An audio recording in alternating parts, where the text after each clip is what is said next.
नमस्कार, मैं रवीश कुमार। लखनऊ की रैली में भाषण से ज्यादा भीड़ की चर्चा हो रही है। खुद मायावती ने कहा कि आज की भीड़ ने पिछले सारे रिकॉर्ड तोड़ दिए। लोग इसे नोट कर रहे हैं कि 13 साल से सत्ता से बाहर रहने के बाद भी बसपा इतनी बड़ी और व्यवस्थित रैली कर सकती है। उत्तर प्रदेश के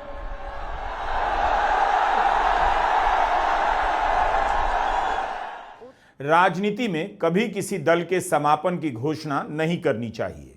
कब किस वर्ग में राजनीतिक आकांक्षा नए सिरे से जाग जाए और उसकी गोलबंदी उस पार्टी की राजनीति को कहां पहुंचा दे, कोई नहीं जानता। मायावती ने इस बात का भी जिक्र किया कि यहां जो लोग आए हैं उन्हें मजदूरी देकर या भाड़े पर नहीं लाया गया है, अपने खून पसीने की कमाई देकर खुद से आए हैं। विपक्ष आरोप लगा रहा है कि रोडवेज की गाड़ियां दी गई, यूपी सरकार ने मदद की, तब जाकर इतनी भीड़ आई। हो सकता है कि विपक्ष की बात सही हो, लेकिन अगर ऐसा ही है तो योगी सरकार के सपोर्ट से क्या प्रधानमंत्री मोदी लखनऊ में इतनी बड़ी रैली कर सकते हैं? क्या उनके लिए लोग सभा से एक दिन पहले लखनऊ आ सकते हैं? इसकी आधी भीड़ अगर प्रधानमंत्री मोदी या गृहमंत्री शाह की सभा में आ गई होती तो गोदी मीडिया आपे से बाहर हो गया होता। आईटी सेल इस भीड़ की तस्वीर को वायरल करा रहा होता। बीजेपी क्यों चाहेगी कि मायावती की रैली इतनी सफल हो जाए और उनकी धाक फिर से लौटती दिखे? विपक्ष से ज्यादा इस भीड़ से बीजेपी को भी चिंतित होना चाहिए। भले विपक्ष आरोप लगा रहा हो कि मायावती ने खुलकर बीजेपी का नाम नहीं लिया या हमला नहीं बोला, लेकिन इस भीड़ से बीजेपी को भी लगेगा अगर बसपा का जनाधार लौटा तो नुकसान उसका भी हो सकता है। वैसे यह भीड़ इस बात का प्रमाण तो है कि मायावती का आधार अभी भी गायब नहीं हुआ है। भले ही मायावती सड़क पर उतरकर पदयात्राएं नहीं करती हैं, लेकिन उनका वोटर पैदल चलकर लखनऊ तक उन्हें सुनने आ सकता है। इसलिए जानकार हैरान लगते हैं कि इतने साल तक सत्ता से बाहर रहने के बाद मायावती की रैली इतनी बड़ी कैसे हो गई। जिनको यहाँ दूसरी पार्टियों की तरह ये जो लाखों की संख्या में लोग आए हैं, तो इनको यहाँ दूसरी पार्टियों की तरह मजदूरी देकर दिहाड़ी पर नहीं लाया गया है, बल्कि ये लोग अपने खून पसीने की कमाई के पैसों से ही खुद चलकर आज के अपने 9 अक्टूबर के प्रोग्राम में मुझे सुनने के लिए आए, जिन्होंने भीड़ के मामले में आज अपने खुद के भी अपने पिछले सभी रिकॉर्ड तोड़ दिए। मायावती की सभा में आई भीड़ से कोई इनकार नहीं कर सकता, लेकिन क्या उनका भाषण भीड़ के अनुरूप आक्रामक था? किसी भी पार्टी को अगर उत्तर प्रदेश में सत्ता में आने की राह बनानी है तो बीजेपी से लड़ना पड़ेगा। यूपी की राजनीति में इस वक्त बीजेपी सबसे बड़ी पार्टी ही नहीं, ताकतवर पार्टी भी है। मानव संसाधन और आर्थिक संसाधनों से लैस उसके समीकरणों का काट निकालना पड़ेगा। आज जिस तरह से बसपा ने सपा पर और सपा ने बसपा पर हमला बोला है, उससे लगता है कि अगर इन दोनों में से किसी एक को अकेले दम पर सत्ता तक पहुंचना है तो सबसे पहले इनके आधार को खुद में मिलाना होगा। यानी बसपा को सपा से वोट लेना है या सपा को बसपा का वोट लेना होगा। इसका मतलब यह है कि दोनों दलों को इस वक्त यह लग रहा है कि बीजेपी का वोटर सॉलिड रूप से उसके साथ खड़ा है, वह छिटक नहीं रहा। इसलिए सपा पर मायावती का ज्यादा हमला उनका राजनीतिक और रणनीतिक चुनाव लगता है। लेकिन क्या सपा को हर वक्त मायावती को बीजेपी की बी टीम बताकर लाभ मिलेगा? तो कितने सारे सवाल होते हैं राजनीति में। इसका जिक्र इसलिए किया क्योंकि आज इसे लेकर बहस छिड़ गई है कि क्या मायावती बीजेपी के प्रति ज्यादा नरम थीं और सपा और कांग्रेस के प्रति आक्रामक। उनके भाषण में समाजवादी पार्टी मुख्य प्रतिद्वंदी के रूप में नजर आई, तो आप नहीं कह सकते कि बीजेपी का जिक्र नहीं था। मगर हमले के हिसाब से देखेंगे सपा ही सबसे आगे थी निशाने पर। बीजेपी के प्रति नरमी को लेकर बहस इस बात से शुरू हो गई क्योंकि मायावती ने शुरुआत में ही पार्कों और स्मारक स्थलों के रखरखाव को लेकर बीजेपी सरकार के प्रति आभार जता दिया।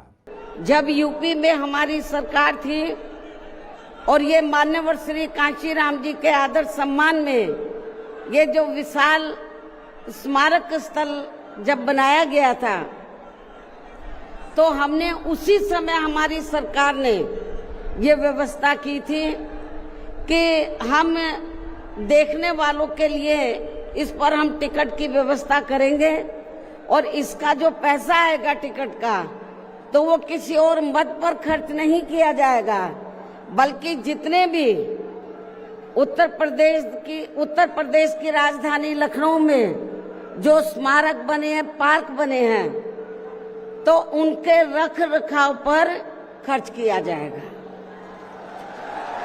तो ये हमने व्यवस्था की थी। लेकिन दुख की बात यह है कि जब वर्तमान भाजपा की सरकार से पहले यहाँ सपा की सरकार थी, तो सपा की सरकार ने उस टिकट के पैसे को दबा कर रखा, एक पैसा खर्च नहीं किया इनके रख रखाव पर, और हालत बड़ी जर्जर हो गई थी स्थलों की। यही नहीं, और भी स्थल थे, पार्क थे, उनकी हालत बड़ी खराब हो गई थी। तो तब मैंने उत्तर प्रदेश के मुख्यमंत्री जी को ये कहा, लिखित चिट्ठी के जरिए उनसे रिक्वेस्ट किया कि हम आपसे ये नहीं कहते कि दूसरे मद का पैसा आप इनके रख रखाव पर लगाओ, तो जो देखने वालों का टिकटों का पैसा काफी बड़ी तादाद में इकट्ठा हो गया है गवर्नमेंट के पास, उस पैसे को इनके रख रखाव पर लगाया जाए।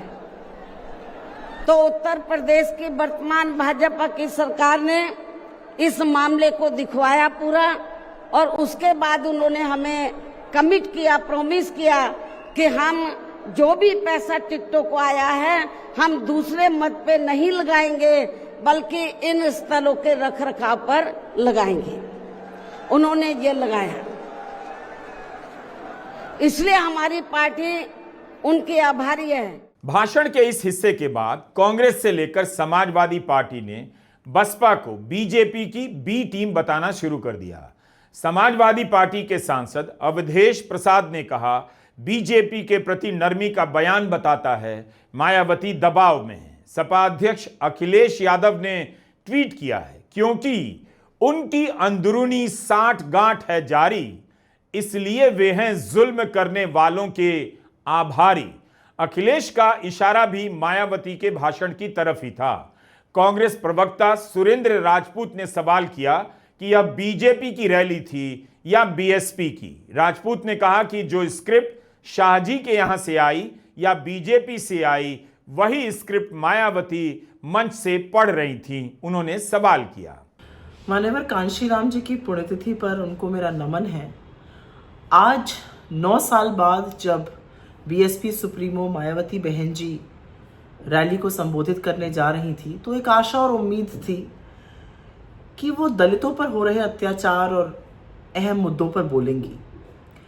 लेकिन मायावती जी ने उस बीजेपी की उत्तर प्रदेश सरकार की तारीफों के कसीदे पढ़े जिसकी नाक के नीचे दलित उत्पीड़न और अत्याचार लगातार बढ़ रहा है और यूपी नंबर 1 बन गया है। उन्होंने उस भाजपा सरकार की तारीफ करी जिसकी नाक के नीचे हरिओम नाम के एक दलित व्यक्ति की पीट पीट कर हत्या कर दी जाती है और हत्यारे अपने आप को योगी जी का समर्थक उनके लोग बताते हैं। उन्होंने उस उत्तर प्रदेश सरकार की तारीफ की जिसकी नाक के नीचे 4 दिन पहले देवी शंकर नाम का दलित व्यक्ति इसलिए पीट कर मार दिया जाता है प्रयागराज में क्योंकि वो बोझा उठाने से मना कर देता है। लोगों को उम्मीद थी कि वो जिस तरह से मुख्य न्यायाधीश पर जूता फेंका गया जो आरएसएस और संघ की विचारधारा को दर्शाता है, जैसे गोडसे ने गांधी पर गोली चलाई थी, और ऐसे ही एक सीजीआई पर जूता फेंकने वाला व्यक्ति जिसके अंदर लेश मात्र भी, जरा सा भी उसको इस बात का रिपेंटेंस नहीं है, इसको अफसोस नहीं है, उस पर बोलेंगी। लेकिन बहन जी इनमें से किसी मुद्दे पर नहीं बोली।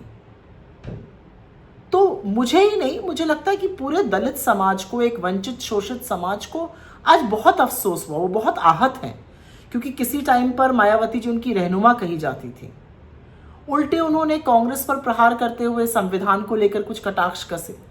संविधान पर ही तो हमला हो रहा है जब दलितों को मारा जाता है, संविधान पर ही तो हमला हो रहा है जब सीजीआई पर जूता चलता है, और उस पर आपका ना बोलना अखरता है बहन जी, अखरता है, क्योंकि आप उन लोगों की नुमाइंदगी करने का दम्भ भरती हैं जिनके साथ शोषण हो रहा है, जिनके साथ अत्याचार हो रहा है, जिनका उत्पीड़न हो रहा है। आपको आज बोलना चाहिए था। आपने पूरे समाज को आहत भी किया और बहुत लेट डाउन किया है। दुख हुआ आज उनको देख के। वो किस प्रेशर में ये कर रही हैं, एजेंसीज का प्रेशर है, ईडी, सीबीआई, इनकम टैक्स, मैं नहीं जानती, लेकिन क्या विवशता थी कि उस सरकार की बड़ाई कर रही हैं जो दलितों के उत्पीड़न के लिए जानी जा रही है। मैं समझ नहीं सकती हूं।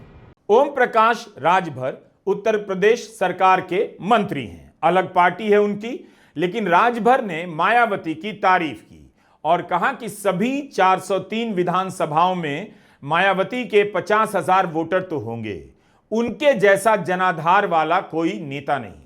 मायावती ने संविधान बदलने की कोशिश का सवाल उठाया, लेकिन सत्ता के साथ साथ विपक्ष को भी इस खेल में लपेट लिया।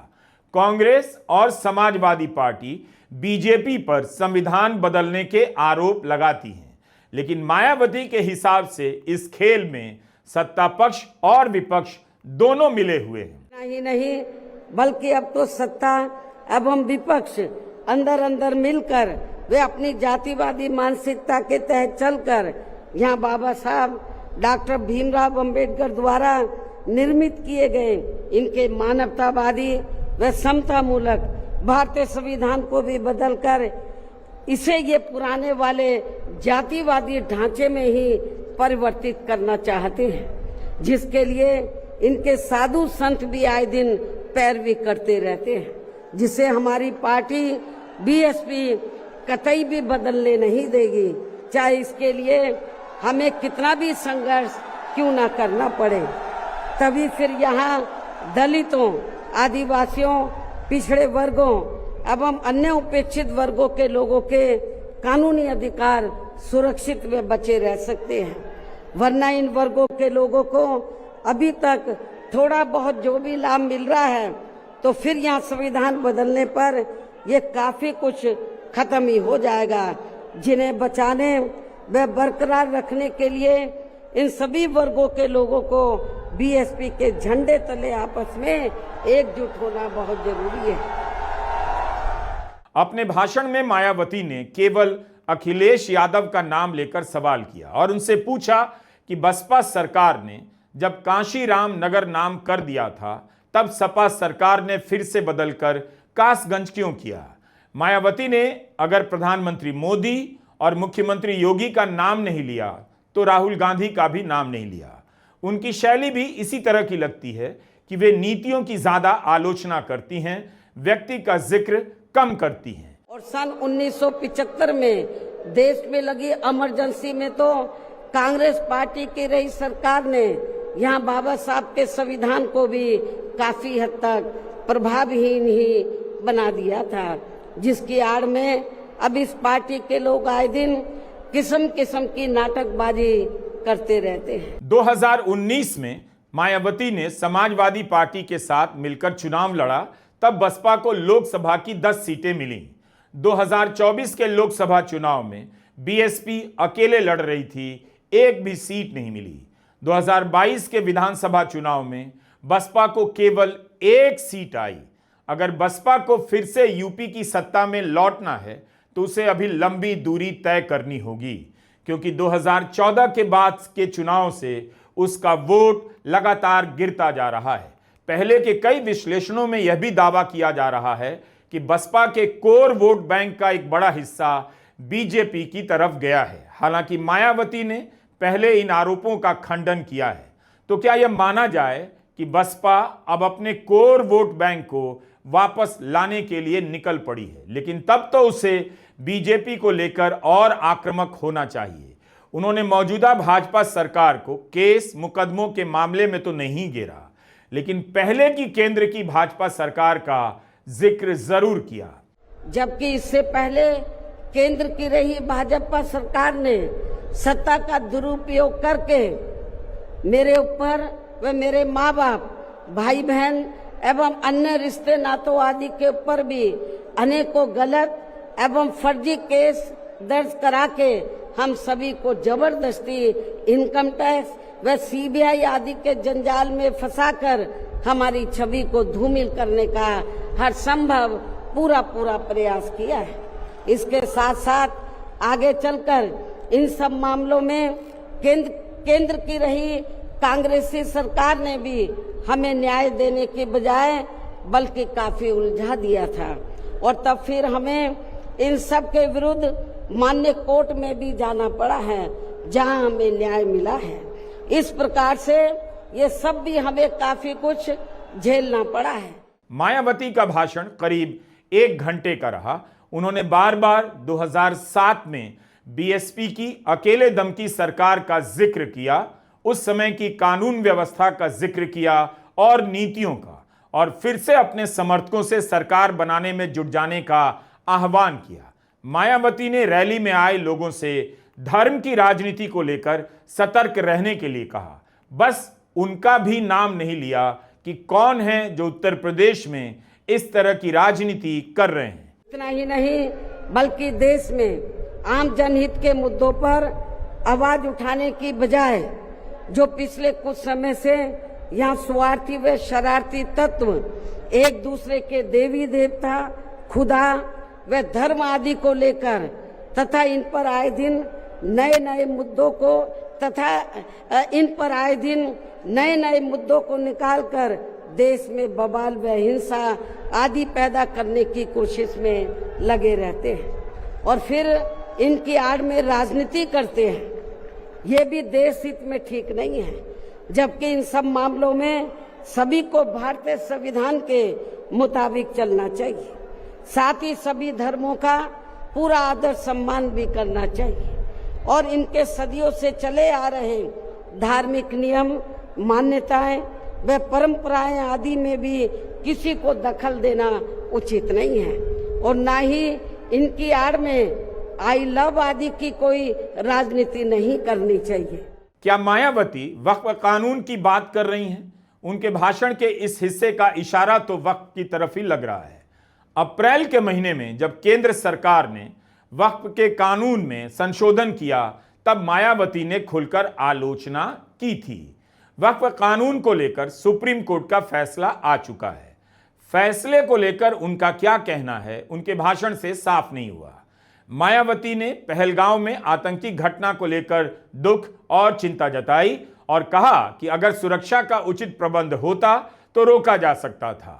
उन्होंने यह भी कहा कि विदेश नीति जनहित में होनी चाहिए और यह भी सलाह दी कि आत्मनिर्भर भारत की नीति जमीन पर नजर आनी चाहिए। इसके अलावा जहां तक पिछले दिनों जम्मू कश्मीर के पर्यटक स्थल पहलगांव में हुई आतंकी घटना का सवाल है, जिसमें काफी महिलाओं के सिंदूर उजड़ गए थे, तो ये अत्यंत ही दुखद व चिंता की बात है। हालांकि इस घटना को होने से रोका जा सकता था, बशर्ते यदि उस समय सरकार द्वारा इस पर्यटक स्थल पर सुरक्षा का उचित प्रबंध किया होता, जो नहीं किया गया था। साथ ही हमारी विदेश नीति भी हमेशा देश व जनहित में ही होनी चाहिए और इस मामले में अभी हाल ही में अमेरिका द्वारा लगाए गए भारी टैरिफ से भी केंद्र सरकार को काफी सचेत रहने की जरूरत है और इसी परिप्रेक्ष्य में इन्होंने स्वदेशी उत्पाद को बढ़ावा देने पर जोर देकर जो देश को आत्मनिर्भर बनाने की बात कही है, तो ये हवाई ना होकर बल्कि जमीनी हकीकत में भी लोगों को होता हुआ नजर आना चाहिए, जिसका फिर हमारी पार्टी भी जरूर स्वागत करेगी। और अब इन सब बातों को मद्देनजर रखते हुए पूरे देश में अपनी पार्टी को हर स्तर पर मजबूत बनाना व इसे आगे बढ़ाना भी बहुत जरूरी है और खासकर इस बार यूपी में बीएसपी की अकेले ही पूर्ण बहुमत की यह सरकार जरूर बनाना है। बीजेपी के प्रति नरम होने का आरोप विपक्ष हमेशा से मायावती पर लगाता रहा। लेकिन मायावती अब लगता है इन आरोपों से प्रभावित नहीं होती। इतनी बड़ी सभा में बीजेपी को जातिवादी बताने और उसकी सरकार की नीतियों की आलोचना करने के बाद भी उन्होंने खुलकर क्यों नहीं ललकारा, यह सवाल पूछा जाता रहेगा। लेकिन वो अपनी राजनीति कैसे करेंगी, किस भाषा में करेंगी, फैसला उनका ही होगा। क्योंकि आज भी इस देश में बसपा जैसी पार्टी की रैली को लेकर गोदी मीडिया संदेह ही पैदा करेगा। मगर आज की रैली में आए लोगों की भीड़ बता रही है कि बीएसपी इस दौर में भी बिना मीडिया सपोर्ट के अपनी तैयारी करती है और लोगों को इतनी बड़ी संख्या में जुटाकर दिखा देती है। लेकिन क्या ये प्रदर्शन विधानसभा में नतीजों में भी बदलेगा? उसके विधायकों की संख्या 1 से बढ़कर 200 पार हो जाएगी। नमस्कार, मैं रवीश कुमार।